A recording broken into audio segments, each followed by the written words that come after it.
Hi everyone and welcome to Display Repair. Has the check engine light appeared on the dashboard of your car? Do you want to know what's wrong and perhaps solve this problem? If so, then this video might help, so stay tuned.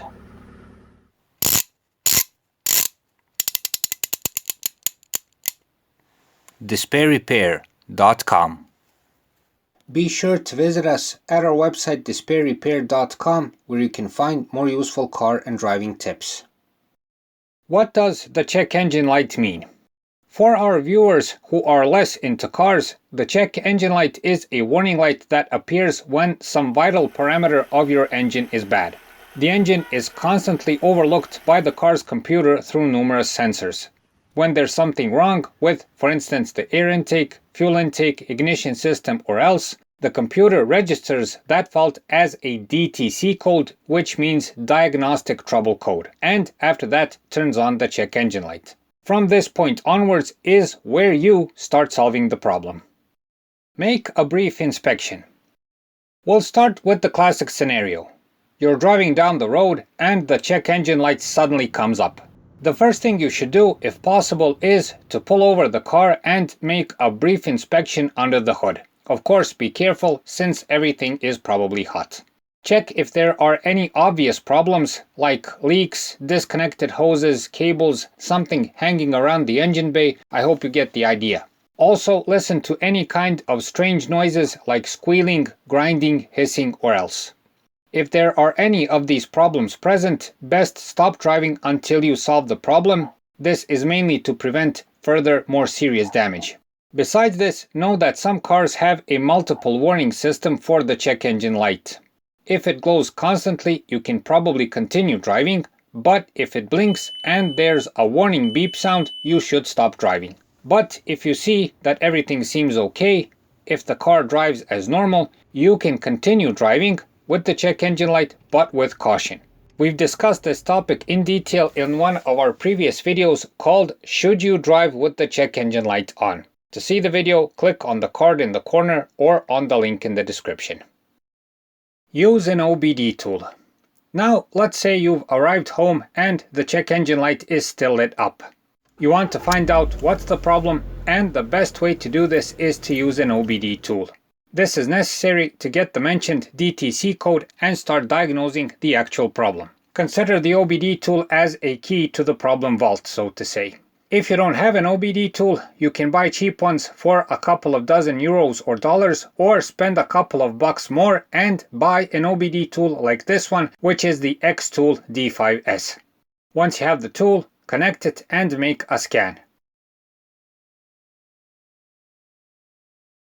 As you'll see, you'll get a numeric letter error code. Then compare that code to a list which you can find on the internet or on the menu of the OBD tool itself. As you'll see, you'll get a brief definition of what's causing the problem and probably a good guideline for a future repair.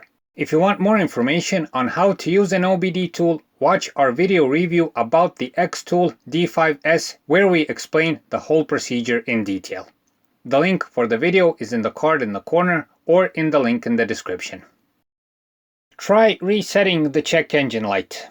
It must be mentioned that if you don't see any immediate problems when the check engine light appears, try resetting it with the OBD tool. Every tool has this option and it is very simple to do. We mention this since lots of times the check engine light can be triggered by a one-time problem like a bad batch of fuel, a temporary glitch in the system, or else. Especially consider this if everything seems okay and the engine runs perfectly normal and as usual. In this case, the reset may solve the problem, but if it does, pay attention to the check engine light for some time. If it returns again, then you must continue searching for the problem.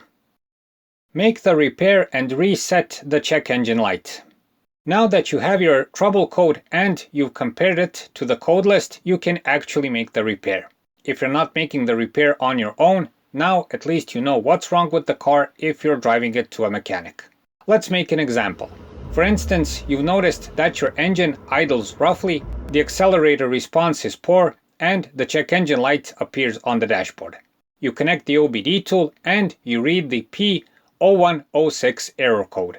Then you compare that code to a list or you compare it to the list in the OBD tool menu. Once you compare it, you'll see that you have a problem with the manifold absolute pressure system, or the MAP sensor. Next, you take off the sensor, clean it if possible, or if needed, replace it with a new one. After returning the sensor, you should reset the check engine light with the OBD tool or wait a couple of engine starts for it to go away. Of course, listen to the engine if it sounds and works normally. This is a simple example, and this scenario happens in ideal conditions. But this is, in fact, the basic principle of how the whole system works. What if you don't have an OBD tool? In case you don't have an OBD tool available, it's going to be more difficult to solve the check engine problem, but there are some things that you can do. Our recommendation is to make another, more thorough inspection under the hood and again search for any kind of anomaly. Oftentimes, the check engine light is caused by loose or cracked hoses, loose clamps, weak connections, air leaks, bad seals, and other simple things. This is much easier and better to do if you know your way around the engine bay. Also, if there have been some recent repairs done on your car, you can check those places also. If you're lucky and actually find and fix the problem, note that the check engine light will not go away immediately. The car's computer, as mentioned, may need some time to register that the problems have been solved. Usually, it takes a couple of engine starts for the check engine light to go away on its own. Perhaps the most important part of solving the check engine light problem is to make a good diagnosis. This is why the OBD tool is crucial and in most cases necessary to solve the problem. But also, besides the tool, use common sense and logic. These oftentimes solve the problem on their own. Besides this, don't postpone solving the check engine light problem. People tend to drive around with it for months, if not years, without inspecting what's wrong. Never forget that the warning light is there for a reason and something is wrong or was temporarily wrong in the past. So that's it for this time. We hope the video helps. Please like and subscribe. It's a huge help for what we're doing. Thanks for watching and thanks for your time.